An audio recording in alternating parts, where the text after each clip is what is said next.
এই গণঅভ্যুত্থানের মাধ্যমে যে 17 জন ব্যক্তি এই মুহূর্তে দায়িত্বে অবতীর্ণ হলেন, তাদের যোগ্যতা নিয়ে, অভিজ্ঞতা নিয়ে, চেহারা নিয়ে, সুরত নিয়ে, সৌন্দর্য নিয়ে আমার কোনো আপত্তি নেই। তাদের সফলতা কামনা করা ছাড়া আমাদের এই জাতির দ্বিতীয় কোনো অপশন নেই। এখন এই যে একটা অলৌকিক ঘটনা, এই অলৌকিক ঘটনার কারণে তারা আজ রাষ্ট্র ক্ষমতার চেয়ারে বসেছেন। তো তারা জাতিকে যে স্বপ্ন দেখিয়েছেন, এখন সেই স্বপ্নটা বাস্তবায়ন করার জন্য তাদের উপর যে দায়িত্ব অর্পিত হয়েছে, এই দায়িত্বটা তাদের কাছে যে পর্বত সমান, হিমালয়ের চেয়ে বড় যে এক্সপেকটেশন, সেই এক্সপেকটেশনটা যদি আগামী 24 ঘন্টার মধ্যে এই সমাজে দৃশ্যমান না হয়, 24 ঘন্টা পর তাদের প্রতি মানুষের ইমানও থাকবে না, একিনও থাকবে না। এটা বাংলা কথা।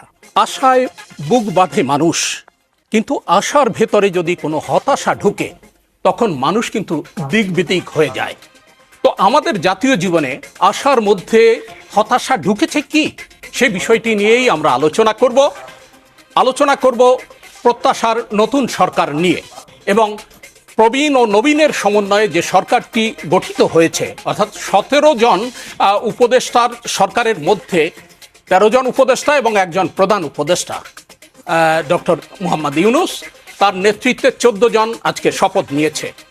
এই নতুন সরকার প্রবীণ ও নবীনের সমন্বয়ে যেটি গঠিত হয়েছে সেটা কতটা দ্যুতি ছড়াবে, শুরুতেই আমরা শুনব রাজনৈতিক বিশ্লেষক সাবেক সংসদ সদস্য গোলাম মাওলা রনির কাছে।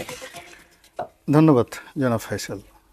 প্রথমত যে যারা আসছেন তাদেরকে স্বাগতম, কেননা বেশ কয়েকদিন যাবৎ পুরো দেশটি সরকারবিহীন অবস্থায় চলছে।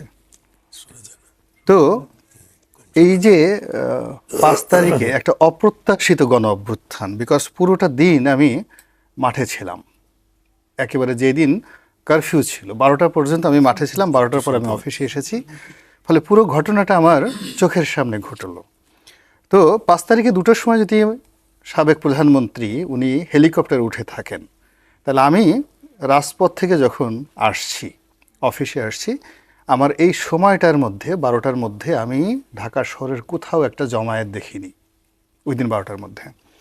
কিন্তু একটার মধ্যেই আমি শুনতে পেলাম যে লোকজন আসছে যাত্রাবাড়ি থেকে, লোকজন আসছে উত্তরা থেকে এবং গণভবনের দিকে আসছে, এবং 2টোর সময় জানতে পারলাম যে তিনি চলে যাচ্ছেন একদম পারফেক্টলি। আর পাবলিক হয়তো, যেটা আমার সোর্স আছে, পাবলিক হয়তো জেনেছে আরও 2 ঘন্টা, 3 ঘন্টা, 4 ঘন্টা, 5 ঘন্টা পরে। তাহলে আপনি দেখুন যে পুরো যে প্রক্রিয়াটি, এটি এমনভাবে ঘটেছে মনে হয় যেন আল্লাহ রাব্বুল আলামিন আকাশ থেকে নাজিল করে আমাদের জন্য একটা গণ অভ্যুত্থান দিয়েছেন। 1। 2 নম্বর হলো এই গণ অভ্যুত্থানের মাধ্যমে যে 17 জন ব্যক্তি এই মুহূর্তে দায়িত্বে অবতীর্ণ হলেন, তাদের যোগ্যতা নিয়ে, অভিজ্ঞতা নিয়ে, চেহারা নিয়ে, সুরত নিয়ে, সৌন্দর্য নিয়ে আমার কোনো আপত্তি নেই, এবং তারা চমৎকার করে কথা বলেন এবং তাদের সবারই রয়েছে বর্ণাঢ্য ইতিহাস। তাদের সফলতা কামনা করা ছাড়া আমাদের এই জাতির দ্বিতীয় কোনো অপশন নেই। এর কারণ হলো এই 17 জন লোক যদি ফেল করেন, ব্যর্থ হন, তাহলে আমরা যারা টেলিভিশনে এসে মুখ ঝুলিয়ে, গাল ঝুলিয়ে জাতিকে বিভিন্ন নসিহত দেই, আমাদের প্রত্যেকটা লোকের কপালে নিদারুণ অপমান আছে অনাগত দিনে, যে আমাদের দেশে হবে সেই ছেলে কবে কথায় না বড় হয়ে কাজে বড় হবে। এখন এরা সারা জীবন জাতিকে আশার বাণী শুনিয়েছেন, চমৎকার চমৎকার কথা বলেছেন, স্বপ্ন দেখিয়েছেন। এখন এই যে একটা অলৌকিক ঘটনা, এই অলৌকিক ঘটনার কারণে তারা আজ রাষ্ট্র ক্ষমতার চেয়ারে বসেছেন। চেয়ারে বসার পর ডক্টর আসিফ নজরুল, রেজওয়ানা চৌধুরী, রেজওয়ানা, সারা, যারা যারা বসছেন, এরা সবাই আমার খুব ঘনিষ্ঠজন, কাছের, ইনক্লুডিং ডক্টর ইউনূস সাহেব সহ। তো তারা জাতিকে যে স্বপ্ন দেখিয়েছেন, এখন সেই স্বপ্নটা বাস্তবায়ন করার জন্য তাদের উপর যে দায়িত্ব অর্পিত হয়েছে, এই দায়িত্বটা তাদের কাছে যে পর্বত সমান, হিমালয়ের চেয়ে বড় যে এক্সপেকটেশন, সেই এক্সপেকটেশনটা যদি আগামী 24 ঘন্টার মধ্যে, উইদিন 24 আওয়ার্সের মধ্যে এই সমাজে দৃশ্যমান না হয়, 24 ঘন্টা পর তাদের প্রতি মানুষের ইমানও থাকবে না, একিনও থাকবে না। এটা বাংলা কথা। 24 ঘন্টা পর তাদের ব্যাপারে কারো কোনো আকর্ষণ থাকবে না। এখন এই 24 ঘন্টার সমস্যা কি? পুলিশ এখন পর্যন্ত স্টেশন যায়নি, আমাদের ছেলেমেয়েরা তারা রাস্তা পরিষ্কার করছে, রাস্তায় ট্রাফিক দিচ্ছে। বাংলাদেশ ব্যাংকের সার্কুলারের কারণে আজকের যে সার্কুলার 1 লাখ টাকার উপরে, 1 লাখ টাকাও কোনো ব্যাংক থেকে তুলতে পারেনি, এবং আমার চোখের সামনে এক সরকারি কর্মকর্তা তার বেতন তুলতে গেছেন, 1 লাখ টাকার একটা চেক তাকে ডিজিএম সাহেবকে টেলিফোন করে, রূপালী ব্যাংকের রমনা কর্পোরেট ব্রাঞ্চের প্রথমে এজিএন সাহেবকে টেলিফোন করেছেন আমার সামনে, হয়নি, তারপর ডিজিএম সাহেবকে টেলিফোন করেছেন, এবং ব্যক্তিগত রিলেশন থাকার কারণে সে একজন জয়েন্ট সেক্রেটারি পর্যায়ের কর্মকর্তা, খুব রেপুটেড, তার টেলিফোন করার পর ডিজিএম সাহেব তাকে 1 লক্ষ টাকা দিয়েছে এবং সেই 1 লক্ষ টাকা পাওয়ার পর সে মনে হলো স্বর্ণের ডিম পেয়েছে। এই জিনিস 24 ঘন্টার বেশি চলবে না। আমি ব্যবসা করি, সালাউদ্দিন সাহেব এখানে ব্যবসা করেন, আমাদের এমন দিন আছে যে 10 কোটি টাকা আমাদের একসাথে ব্যাংক থেকে তুলতে হয় এবং একদিনে যদি আমি সেই টাকাটা তুলতে না পারি আমার সমস্ত ব্যবসা বাণিজ্য ম্যাসাকার হয়ে যাবে। ডক্টর ইউনূস আমাকে ভবিষ্যতে পোলাও খাওয়াবেন, কুরমা খাওয়াবেন, তারপরে আমার জন্য একটা জান্নাতে বিরাট একটা রুম তৈরি করে দেবেন এই অন্য একজন উপদেষ্টা, তারপরে সেখানে হুর আসবে, পরি আসবে, আমার হাত পা টিপবে, ওই সময় অপেক্ষা করার সময় আমার থাকবে না। This is one.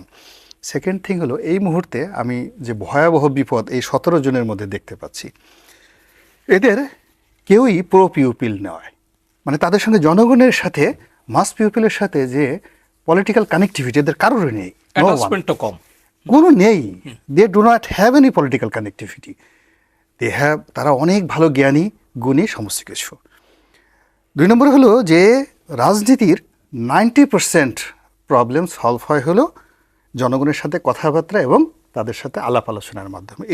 এই কারোর মধ্যে এই পলিটিক্যাল মানে যাকে বলে কানেক্টিভিটি নেই, এটা তাদের একটা বড় সমস্যা।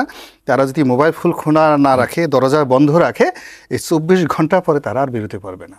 দরজা খোলা রাখতে হবে, মোবাইল ফোন ওকে করা লাগবে, আর কোনো রকম মানে ঘুরিয়ে পেঁচিয়ে কথা বলা যাবে না, মানে সুন্দরভাবে কথা বলতে হবে। সেকেন্ড ঠিক হলো তারা ওখানে মানে কি বলবো, ওখানে যে কাজের জন্য গেছেন সে অ্যাডমিনিস্ট্রেটিভ ওয়ার্ক, প্রশাসনিক দপ্তর। একজন লোক এই যে যারা বসছেন, সেই 30 বছর চাকরি করার পর তিনি একজন সচিব হবেন, তিনি একজন মেজর জেনারেল হবেন, তিনি একজন আইজি হবেন, তো তিনি তাকে স্যালুট দিবেন, স্যার বলবেন, তার সামনে ফাইল নিয়ে দাঁড়িয়ে থাকবেন। তো ওই জিনিসটা হজম করার জন্য শারীরিক মানসিক প্রস্তুতি দরকার। আমার বিশ্বাস তাদের সেই প্রস্তুতিটা এখন পর্যন্ত আজকে এই অনুষ্ঠান তাদের দেখে তাদের প্র্যাকটিস করতে হবে। আমি জাস্ট একটা সাধারণ কথা বলি, একজন প্রতিমন্ত্রী যখন প্রতিমন্ত্রী হয়ে গেল, স্বরাষ্ট্র প্রতিমন্ত্রী শামসুল হক টুকু, তো আমার কাছে গেল, যার পরে আমাকে বলতেছে যে রনি আমি তো মন্ত্রী হয়ে আসছি পার্লামেন্টে, ইন ফ্রন্ট অফ 20-30 জন লোক, আমি সাক্ষী দিয়ে বলতে পারবো সবার সামনে এই ঘটনা।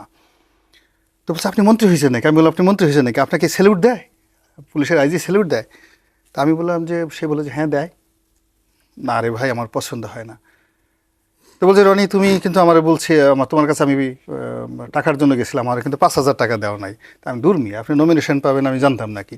যদি জানতাম তাহলে তো আপনার আমি 50,000 টাকা দিয়ে দিতাম তখন।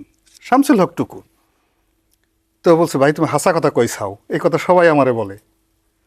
তা এখন তারপরে আমি বললাম যে আপনাকে কি কেউ স্যালুট ঠেলুট দেয় নাকি? মানে দেয় না, মানে আমি বললাম না দেয় না, আপনাকে স্যালুট দিতে পারে না, আপনি দেখান তো কীভাবে স্যালুট দেয়।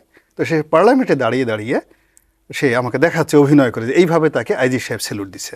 ভালো কথা।